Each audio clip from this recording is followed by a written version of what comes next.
End of last year, decided I wanted to start a painting company. I do have a full-time job.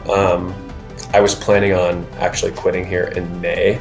How much money are you kind of walking away from in that job? Like, what is the range of your income potential in the job that you're in right now? It's at $250,000 on target earnings, and where I'm going to earn upwards of $500,000. We have just like $1,000 short of $210,000 in bookings.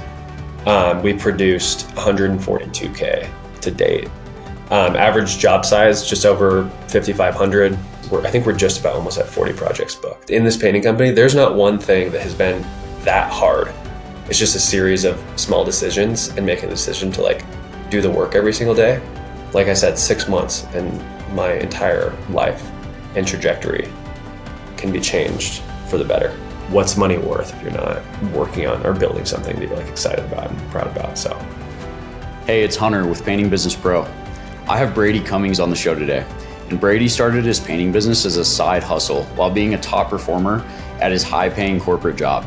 He's making the leap to focusing on his painting company full-time now. And in this episode, we're going to talk about marketing, subcontractor relationships, and overall mindset and mentorship. I think you guys are really going to enjoy this one. Let's dive in. What's up, Brady? Welcome to the podcast, man. Hey, Hunter. Thanks for having me. Yeah, super excited to have you on today. So why don't we just start off with tell the audience how long have you been in the business, the painting business, and tell us a little bit about your story. Yeah. So I haven't been in the painting business for very long. Actually built a cabin over the last 3 years, painting obviously being the last piece, and really enjoyed that painting process and always wanted to get into the trades. And happened to have a mentor who's my really good friend's father-in-law. Ran a painting company in the Treasure Valley of Idaho here in Boise for years and years, and expressed willingness to help me. And so those two things came together.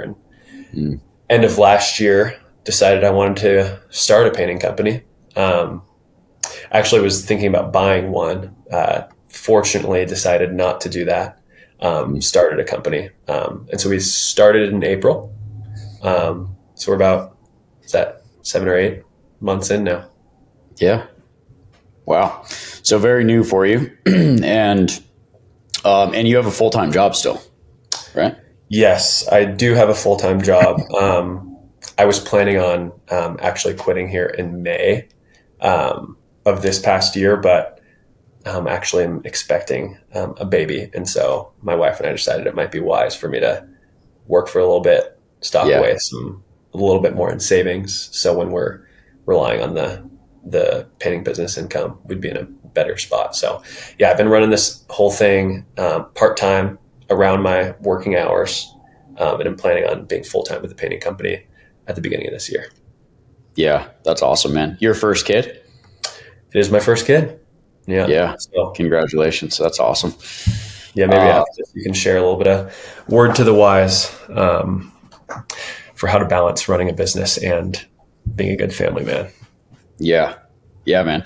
Speaking of balance, how do you balance your full-time job with the business? Like, what are the hour breakdown? How do the hours break down with each? And, what hours of the day do you work on the business? Like, how do you make that all work right now? Yeah, so I'm fortunate. I work remote, so I try to be a really good employee, work my 40 hours, so to speak. But it does allow me, like if I do, get a Facebook lead that comes through, I can drop what I'm doing and spend that 5 minutes to call that person. But generally I work, 7 to 4 in my W-2.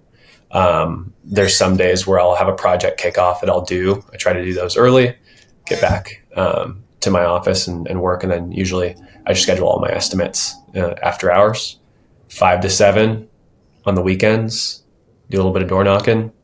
But I think that one of the good things is it has taught me how to be efficient with my time, because I only have so many time to allocate towards the business and work while maintaining some version of a life outside of work with family and friends and so on and so forth. But that's how I break it down so far. Yeah. Nice, man.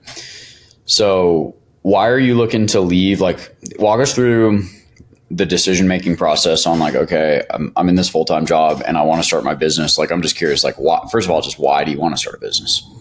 Yeah. It's a loaded question, so I'll try to answer that in with as much brevity as I possibly can. But so I grew up in the trades in that my dad ran a framing company.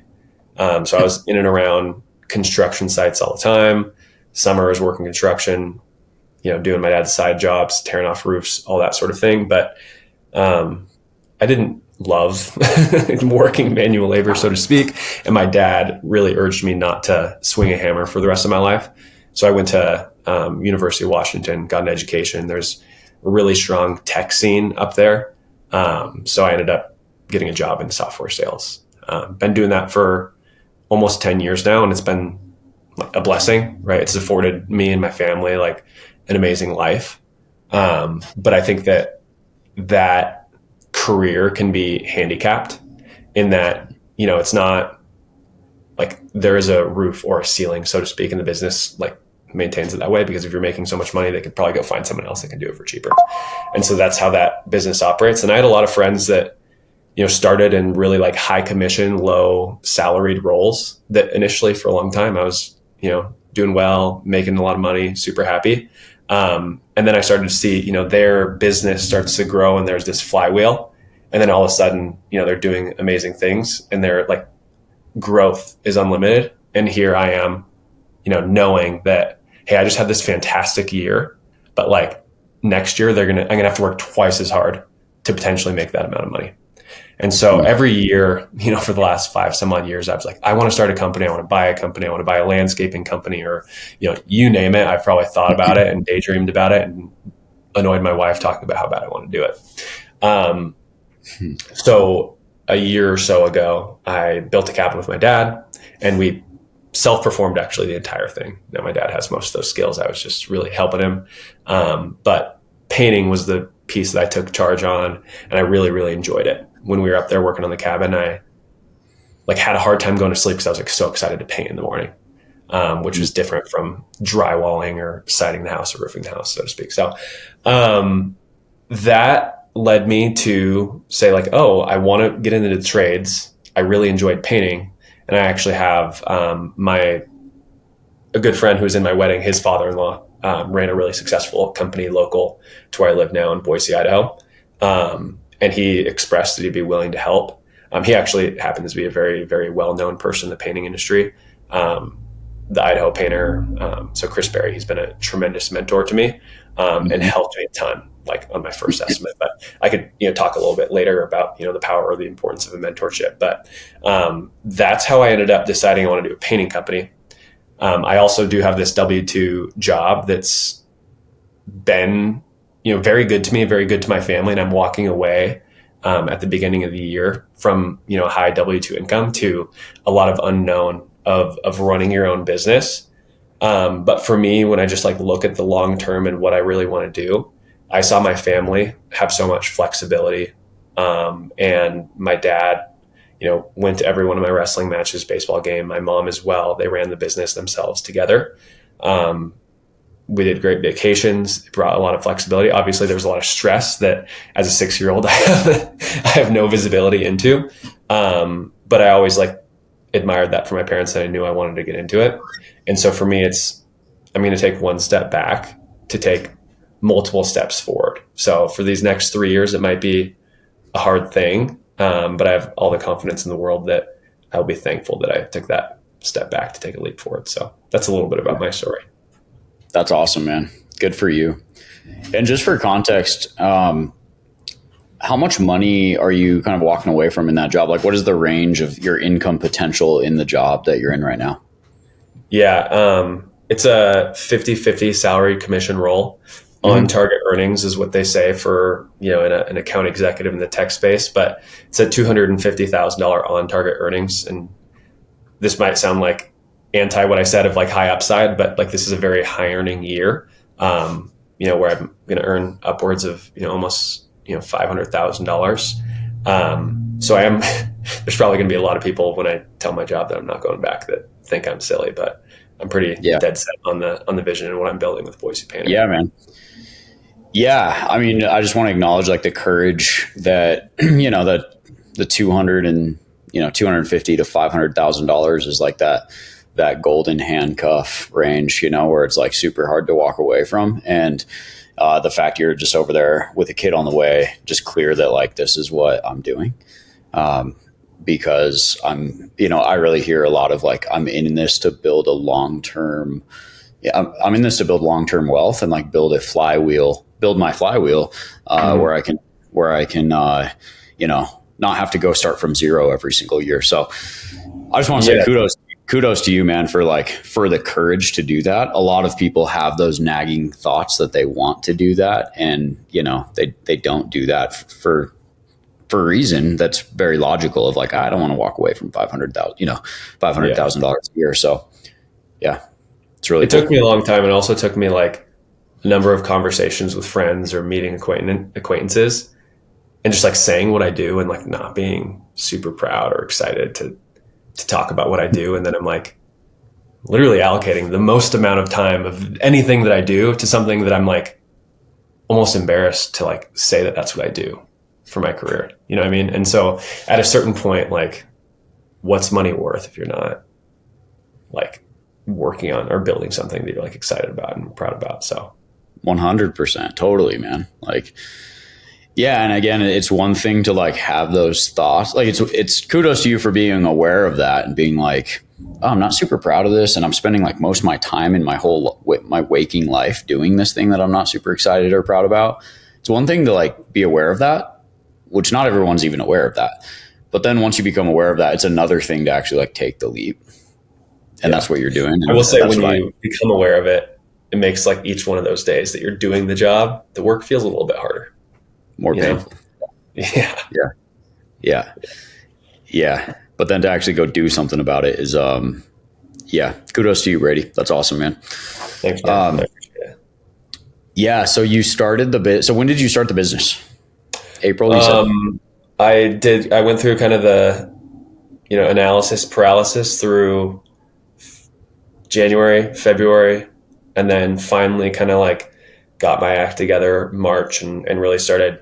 I think it could probably go, it's probably the last week of March or first week of April that Yeah, I, listened to the door knocking trainings and went out there and just tried to do the best I could.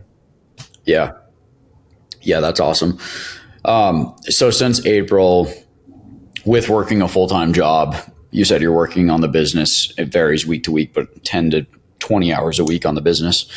Um, what are your numbers so far since April, like year to date? Yeah.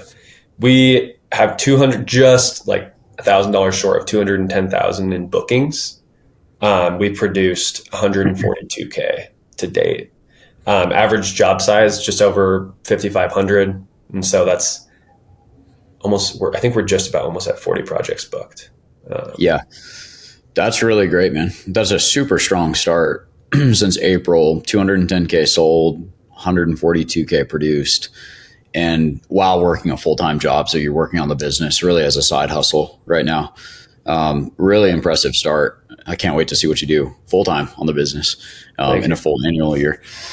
Um, so, I mean, with that fast start, I'm just curious. Like, my mind goes straight to marketing and just like, what's the marketing mix look like? How are you getting these leads? How are you generating the leads? Yep. Yeah. So even though at the start I talk about I have a good W-2 income, I am pretty risk averse in general, and like I think every person in this course or that runs a small business or any business for that matter learns that like you have to just be able to learn to rip the band-aid for marketing. I think I heard Eric in a YouTube video a long time ago. It's like it's really really hard to lose money when you spend it on marketing, right? It's really just finding those channels that have like a really good ROI.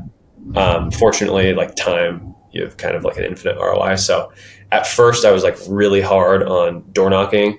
My win rate on those leads was pretty bad, but I've actually nowadays when I door knock, like do some door to door around our job sites, close rates are a little bit better. But a lot of lawn signs, which I found to be like less like great big projects, but really high propensity to buy leads. So I've gotten a lot of like good, $1,000 to $3,000 jobs that for me at the time were really interesting, just to get Google reviews going and just get some sort of brand awareness of Boise Painter. And then door hangers have been great. So I was doing a lot of door hangers. My father-in-law runs a basketball team, and there's always basketball players.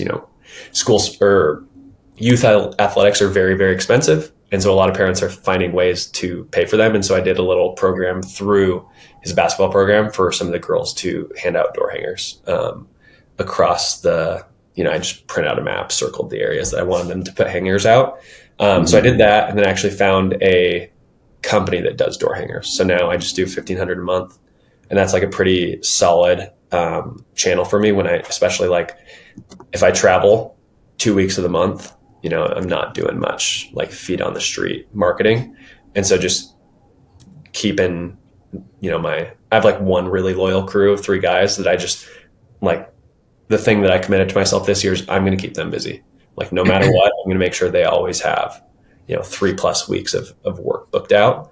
And then during times that have been really good, I've been able to keep some other crews busy. So that's how it started. So obviously ramping up what I'm willing to pay, pay $1,000 for 1,500 door hangers to go out.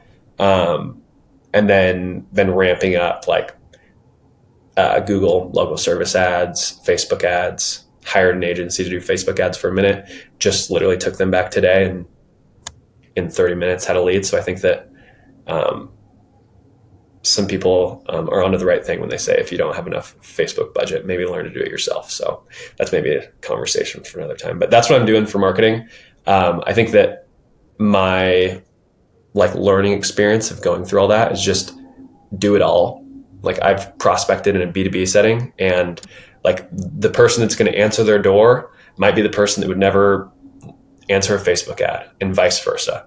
And so that home, you have to have a mixed marketing strategy if you're going to convert many homes, in my opinion. Yeah. Yeah, totally, man. I just hear like a willingness to, you've really had a willingness to invest a lot of time and attention and money in marketing in a short amount of periods, in a short time period. Like I come across it so many times, a lot in PvP, where I find myself constantly giving the same advice of like, you need to invest more resources. And by resources, I mean time, attention, and money in marketing. Like you need to invest more in marketing. You need to invest more in marketing. I sound like a broken record to myself because I keep saying that.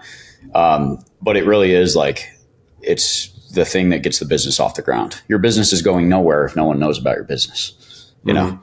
And so, I don't mean to cut you off there, but one other thing that I wanted to mention, so this mentor told me like Nextdoor is like a great place to like grow your company, but also be wary. It's a great place to like have your company be trashed if you don't deliver for a customer, because of the demographic that's on Nextdoor. But one thing that helped me a ton was like just asking everybody I know to like my Nextdoor page. And that was kind of like a backdoor way of saying, do you know anybody that's painting their house? Right. And so just make sure everyone in your network possible knows that you run a painting company. And if you don't say that, like you're doing yourself a huge disservice, because as we know, like when you're starting a company, you do not have a good channel of like customers that have experienced your brand that are referring you out. So like your network is like your only way that you're going to get those like high converting referral leads. And like I have like 2 jobs I can think of right now, which are like 44K of my total revenue, was like 2 jobs from 2 people that probably wouldn't have trusted me if they didn't know me, with these like massive projects and like $2 million homes. So your network is valuable. Totally. Especially starting out when you're trying to stoke the flame of marketing. Like when you're trying to get your name out there right at the beginning, like, yeah, your network is enormous. You mentioned Facebook and you're like, yeah, I had an agency running it and now I took it back over. And then you said kind of a side comment about, if your ad spend isn't enough, don't hire an agency yet. So I'm just curious, like, what is your ad spend? First of all, what's your ad spend monthly on Meta? I just did it today. It's $30. It's $900 a month. So nothing large. Yep. 900 a month. For sure. And I also find myself in PvP telling people this all the time too. I just want to make the point of like, if you're paying an agency more than like 25% of your monthly budget on Meta, then I think that will be a bad deal for you. I think it will be a negative ROI for you. So a lot of agencies charge, say, $2,000. If you're getting charged $2,000, I'd want to make sure my ad spend is at least $6,000 per month to even consider that. And even that ratio, I don't love, to be honest with you. I'd much rather see like 10,000 plus in ad spend for if I'm paying $2,000 in management. So I just thought that's important. I find myself telling people that all the time, that I think it's really, really important, because if your ad spend is, Brady's $1,000 a month, and you're paying someone even $1,000, even if it is another $1,000 a month to manage, like half your money going to management fee is not going to turn out well for you. Yeah. And for this person, like I was bringing the strategy and I was like bringing the ideas and filming the content. I was like, I'm just scared to get into Meta because the platform looks scary and I don't know what to click. I should probably just do it and just like spend a stressed out weekend, frustrated, like banging my head into the keyboard, but it's like one weekend and then I'll probably be fine. Yeah, dude. Yeah. It's so amazing how much knowledge is just on the other side of like 30, 40, 50 hours of focus time. If you just go like, that was me on Meta, and when COVID hit, that was me. I was like, door to door was our number one lead source, and at the time, and it just got cut out from under us when COVID hit. And I went and spent like, I forget the exact amount of time, but it was probably like 50 to 60 hours, somewhere in there, I would guess, just learning Meta and running learning how to run ads. And it was like, at the end of that, I knew how to run a Meta ad, and so, it's amazing. Like, the mental blocks we put on ourselves of like, that sounds like too stressful, I'll just pay someone else to do. And then you get in it, and it's like, if you just work through that, with something like Meta, all of a sudden, like the fundamentals pretty quick. Right. And like, when I think about, because I want to build a business, I want to have a team, right? I want to get there. And if you just think about the program and what we're taught, like the marketing is the last thing you would hand off as you build your business, right? Which tells me that's the highest value, like input of work that you can have on your business. So it's probably the thing that's the most important to teach yourself. Totally, man. I mean, that logic tracks through and through. It's like, I don't want to build a business and not be great at marketing. Or you get like I just instantly, the word I think of when I just say that out loud is vulnerable. Like I would feel so vulnerable if I just don't know this whole skill, and I'm just like outsourcing this whole skill that's called marketing. I'm like, that without marketing, you have no business, It's really easy to say like, you don't know how to do it, because you get a EIN or whatever, and you're going to start 1,000 people are going to start calling you about how they can help you with marketing, Right. Yeah. Probably because there's a lot of founders of companies that are scared to market. Yeah. Yeah. So you have quite a diverse marketing mix for doing, for your first year. I'm curious, like where do the majority of your leads and revenue come from? Like what source? I'd say door hangers are probably the highest, like outside of, door hangers are probably up there with referrals. And then lawn signs, and then probably Facebook and door knocking are pretty close to each other. Hey, Eric here. Pretty much every person that you've heard on this podcast or you listen to is someone that we work with at Painting Business Pro. We've coached. Some of them we've even become business partners with. What we do at Painting Business Pro is help people who are starting or growing a painting company grow an amazing business with great profit while enjoying an amazing lifestyle along the way. And transparently, our goal is that for the right people, we actually end up making a minority acquisition, help you grow your business even further as a partner of ours in our company. If you're someone who's serious about growing your company, living a great life, and you want some help doing it, we love what we do. We're very good at it. We do it in our own businesses right now. Head over to paintingbusinesspro.com and hit apply now, and we look forward to talking with you soon. And so you had mentioned your subcontractor. You're like, I have one subcontractor who I try to keep busy throughout the entire year. So and we were talking offline before this a little bit about that, about your relationship with the crew. So I'm just curious, like how you view, sounds like you have a really successful relationship with the subcontractors you do have. And I'd just be curious to dive into your head a little more of like, how do you view subcontractor relationships? How have you cultivated a really strong ones? Mm-hmm. Yeah, I think that, I guess there's two like anecdotes that I'd share.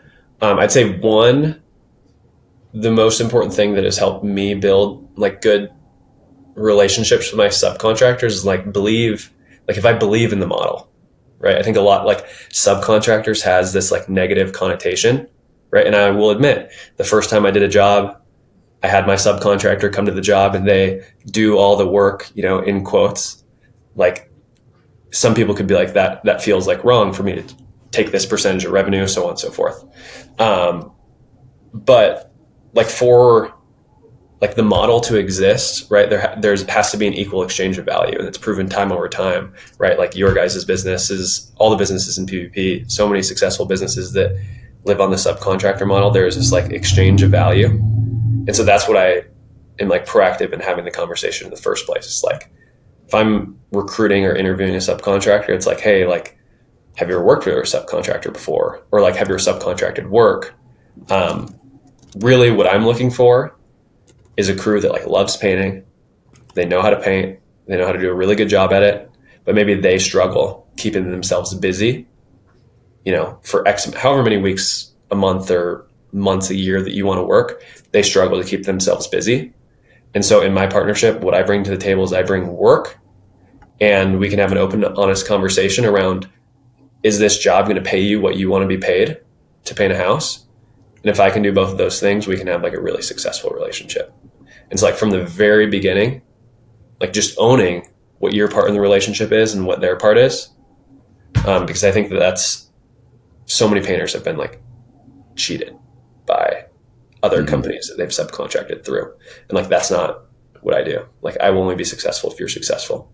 And for some people, they keep themselves plenty busy and they just need 1 week every 2 months. And like, that's not really very fruitful for my model. And we can shake hands as friends and say, at the very least, it was great to meet you.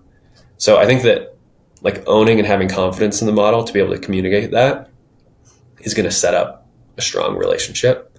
So when it comes to pay, when it comes to any of these things, you can just have clear, open conversation. It's not this like adversarial like curtain that you're trying to like hide behind. Yeah, that was the first one. Yeah. Before you get on to the next one, I like that you started there. Just like the awareness of your own view of like, you have the model really clear for yourself. You have the exchange of value, as you put it, really clear for yourself. I'm like, here's what I'm bringing to the table and here's what you're bringing to the table. And like that, when relationships are both on both sides are really clear what they're bringing to the table, that's often like just a necessary foundation for success. Yeah. Yeah. The second thing is just like finding people that I can trust that have shared values. Right. Mm-hmm. Just, and like, it was honestly one of my second subcontractor that I ever talked to, like she specifically said, we just want to work with like honest, hardworking people. And like, I can tell that you work really hard and like, you don't seem like a guy that's going to take advantage of us. Right. Mm-hmm. And so just, that's like a much harder thing to do. There's like so many qualitative elements to that. And like, we're all trying to like suss out if somebody shares the values. That's where I'd say like, I've just been really fortunate and lucky in that the subs that I've worked for, I know are going to be really honest with me. And like a very specific example, like I bid a job, it was like a $10,000 job, and they had like LED lights tucked behind the fascia. Me, as I said at the very beginning of this podcast, not a ton of experience with painting. So I don't know exactly like, what is it going to take for me to mask off that, take a best guess, live and learn. My sub called me and was like, hey, we're doing it. Like the fastest way to do this is to mask off every individual light. And there's like 2,000 of them across this house. Mm-hmm. And I'm like, okay, we'll just do it. She's like, I think this is going to take a day for my crew. I was like, just do it. Wendy, my ass to you, just be honest how many hours it takes. I'll make it right. right? Mhm. And then I call the customer just to say, hey, we're going to probably add another day to your project. Like we were thinking we're going to wrap up on Thursday. It's probably going to be Friday. We might even leak into Monday. This was just kind of a cool experience where the customer was like, hey, I appreciate you. Thanks for giving the call. He's like, what's this going to cost you? And I was like, oh, it's probably going to be like $1,000. He's like, you guys are working really hard. Like, I know you have margins for your business. Like, we can pay for it. I want you to be successful in this project. I split it with the customer. I was like, okay, sure. We can split the cost. You're the man. Thank you so much. And then my subcontractor told me it took him 4 hours. And so I ended up just completely even on it. And my sub was like, even though I said, yeah, if it's a day, it's a day. And then she was just very honest with me. And that's just like a building trust for the future of the relationship. Yeah. There's a level of ease and peace of mind when you're operating a business that way that people who don't operate that way can't even fathom. You know, like come across so many people who are like combative with those kinds of situations. And that can show up in many different ways, whether it's like they lose sleep and they're stressed out and they're fighting the customer over more money, or they're fighting their crew over more money. And man, that it looks like such a tiring way to run a business, like such a grind to run a business that way, rather than just being like, I'm going to just do the right thing and like make it right for everyone involved, whether that be the customer, or whether that be the subcontractor. Like I'm going to take care of people. Right. And that's been really one of the core operating systems in our businesses has been taking care of people, like to a high degree. And we've done a lot of thinking around like defining what does that look like in each department, and like taking exceptional care of people is, man, it's not only the more fulfilling way to go.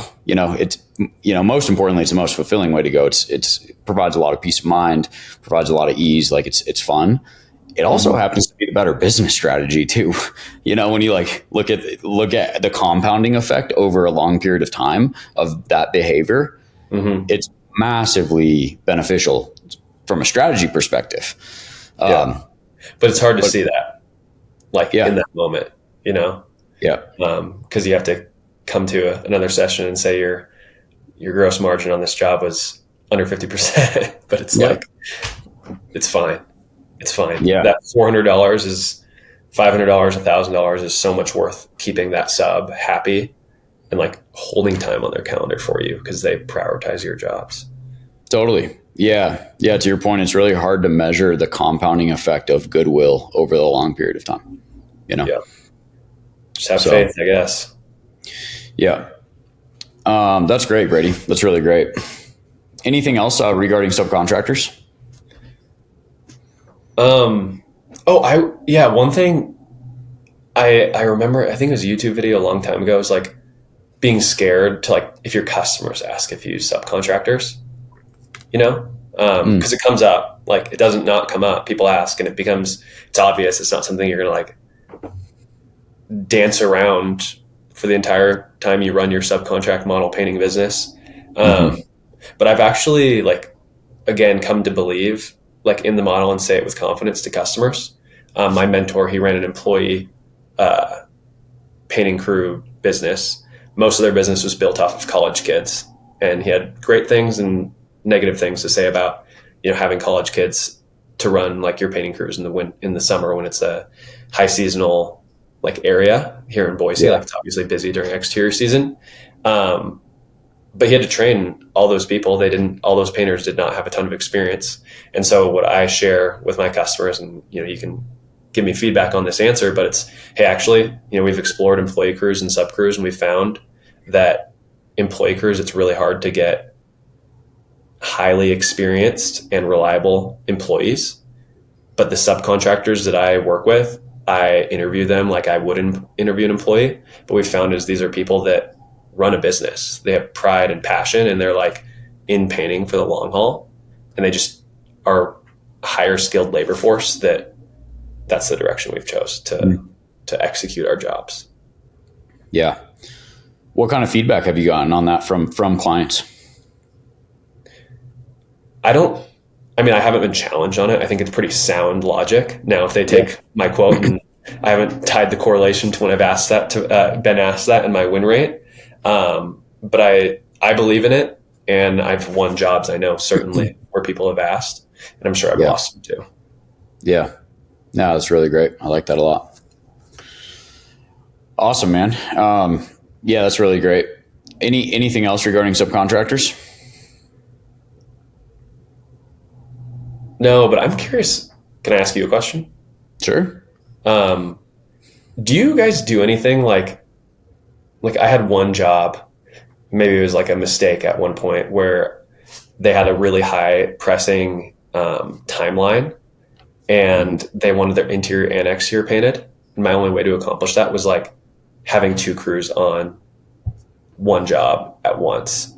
And I'm just curious, like one, like cross pollination of your sub crews, or do you guys, since you have a bunch of crews, do you do like sub crew appreciation or gifting, or like how do you Mm-hmm. kind of like show them appreciation over the long haul? And like, is that a budget line or is that just something that you guys do out of feel? Yeah, it's a budget line item. So we do a subcontractor appreciation event every year, where we have our crews out for, we cater in food at like a local park. We just rent out a park and cater in food, and we do giveaways. Sherwin-Williams gets involved, and so we'll, they'll give us some stuff, like they'll sponsor some stuff. Like last sub appreciation event, we put together a scorecard with our subcontractors. The subcontractor with the highest, we took into consideration amount of 5-star reviews, the quantity of revenue produced, and paid percentage. We took into consideration those 3 KPIs, and we put together this scorecard and basically ranked our crews with those 3 metrics in mind. And, we had a first, second, third place prize. And first place prize was like a, $3,000 sprayer. Second place prize was like a $2,000 something of $2,000 of value. So, and then, we had handouts for every crew there. That was like a bucket that we made with all paint, a bunch of paint supplies and stuff. So yeah, that's how we do that. And then, we also bonus our crews, for reviews. Okay. So when they get a 5-star review, they get a little bonus. So Gotcha. we used to buy them lunch. We used to buy them lunch, and now we've switched that to a cash bonus. Okay. Yeah. I've been thinking about the lunch thing, but so do you do that? Cause I would guess your project managers are the ones that are actually like facilitating the reviews, or do you have crews even asking, or do you just tie the correlation to, if you get the review, that they did a good job and that's our thank you. Yeah. The PM asks the client Right. At the final walkthrough, and they also let the client know that, if you leave us a review, we'll also pay the painter. So it can actually be kind of a way to for you to tip the painter on our behalf, Okay. Yeah. So we actually include that in the verbiage of asking for a review. Awesome. Yeah. There's a lot of things when you dive in deep to that part of the business on that you can really build an exceptional, experience for your subcontractors. You can really build a system that, cultivates long-term relationships. For sure. Yeah. That's something that I've done. Like, I know one of my subcontractor, or like the guys loves whiskey, and, dropped off a couple bottles of whiskey for him, but I need to systematize it, much like maybe you might systematize going on dates with your wife, right? It's just easy to lose track. It's been a month since I've said thank you to the subcontractor in some form or fashion. Yeah. I do love the tailored gifts, though. The whiskey to your crew who loves whiskey. It's hard to beat a tailored gift, whether that be for a crew or for a client. We really try to tailor gifts to what people love. Right. Yeah. Awesome. I'm curious, Brady, you in talking to you just in the program, the Painting Business Pro program, and then before this, and even on this podcast, like, you strike me as someone who has a really good head on their shoulders in terms of like long-term trusting the process. And so I guess I'm just curious to like get a little more understanding of your view of how you approach your business overall, and like how you, you talked a little bit before this about trusting the process, and like what does that mean to you, and what does that look like? Yeah. I'll jump back to my dad's company. So he ran a framing company. I think I mentioned that earlier. But they were doing really, really well. At a certain point, they were building a house a day, like 5 different framing crews, like pretty big business. But he didn't have like the wherewithal as a long-term growth mindseted business owner, right? And I Mm-hmm. was too young at the time. And basically he got to the point where he needed to hire like a senior level employee to like allow him to do the things that he thought he drove the most value in the company. And instead he was like, I'm just going to shut the company down. I'll just build custom homes and do that. So that was like one of the things that kind of coming earlier, like, why do I want to run a business? Part of it's like frustration that I never got the opportunity to build this like long-term legacy sort of company in my family's name, you know? And Mm-hmm. I see a lot of friends that have had the opportunity to like fold into their family's business. And, there's obviously pros and cons to that, but there's a little bit of admiration I have towards that.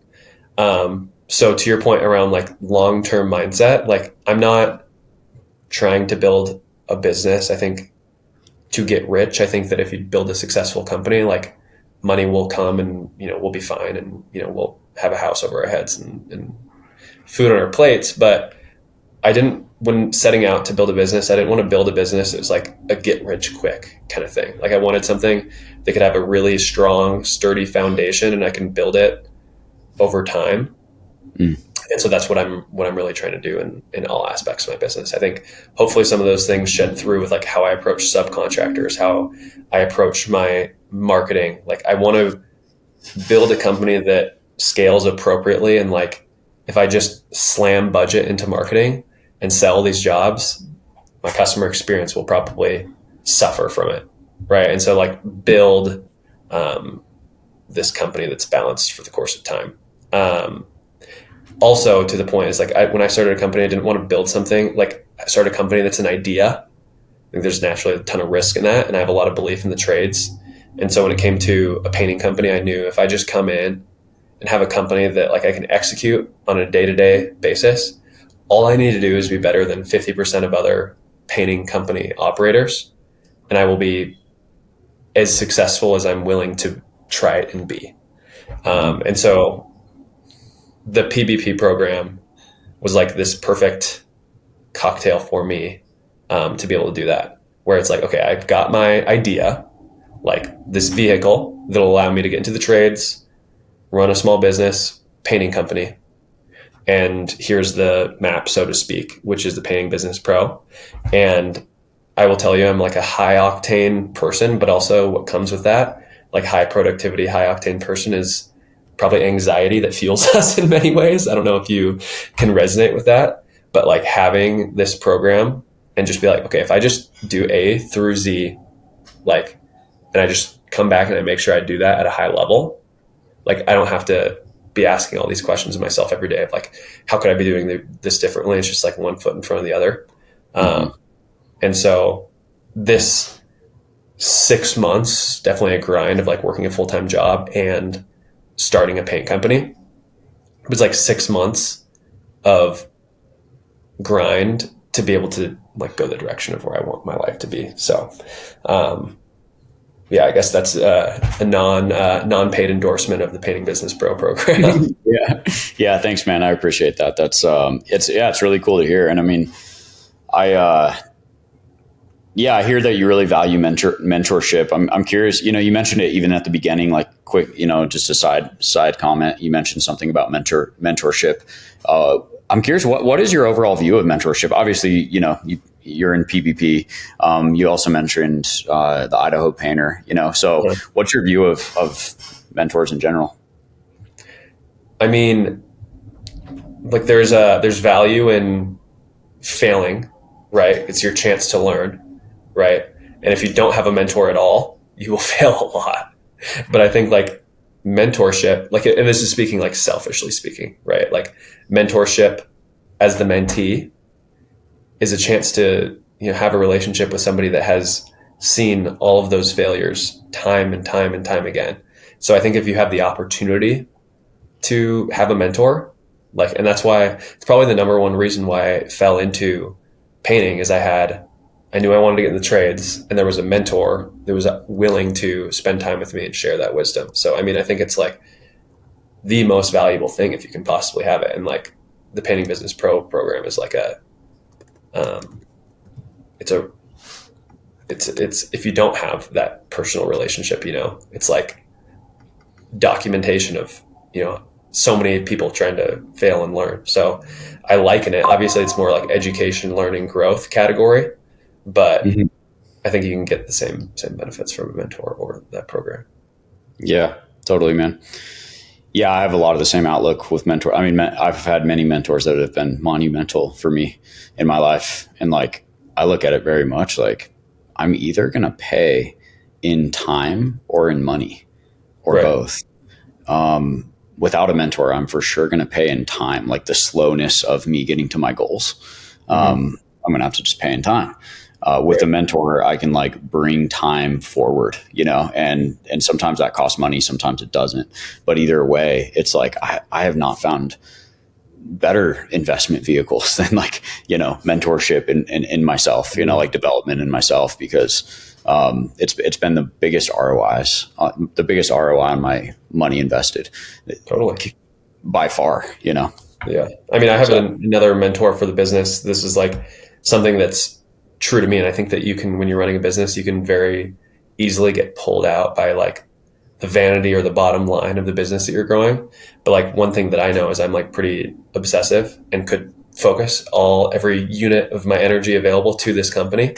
But the reason I'm doing it is to build like a lifestyle business, right?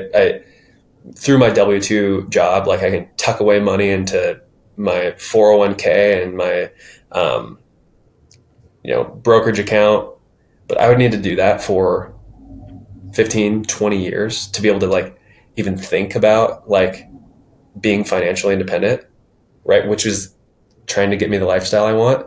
And then I was thinking about the paint, like why I started the painting company is like, oh, I could just do that in 4 years and have like, I don't want to not work, but I'd like to work 20, 30 hours a week maybe and not be told when I have to sit down. But one of the other mentors of relationships I built is like the purely like every 3 month check-ins on like, how are you balancing family and work? mhm. And he is a small business owner that coaches his basketball team, her kids' basketball team. He has a special needs daughter and is like very, very involved with her Mm, life. Like he's able to run multiple businesses, but manage that. Take six mhm, weeks out in the summer to river raft with his family, and like I admire the heck out of that. mhm. And that's as important as the money part of the business to me. Totally, man. So Yeah. Yeah, well, I'm with you 100%. Yeah, if you don't have the freedom of time, and you're not getting out of life what you want, then like what is the business doing for you? What's the point? yeah, yeah. Yeah. Really good, man. Awesome, Brady. Any final words? Any last like words of advice for viewers?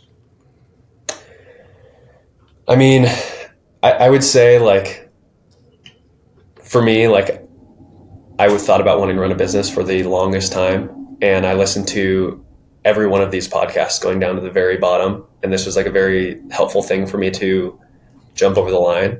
But I'd say for those that are thinking about doing it or um, maybe making a pivot in their business, it's like I do a lot of very challenging things in my corporate job that I'm doing for somebody else's company.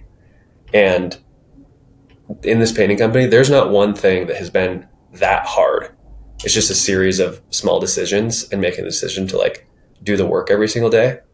And like I said, 6 months and my entire life and trajectory can be changed for the better. So Mm, I would, if anybody like, you can reach me, find me on LinkedIn or Facebook or Instagram or whatever. If anybody's thinking about that, I'm happy to chat. Now, I probably can't help you ramp up your painting company to millions of dollars, but if you're looking at starting, it might be a resource for you.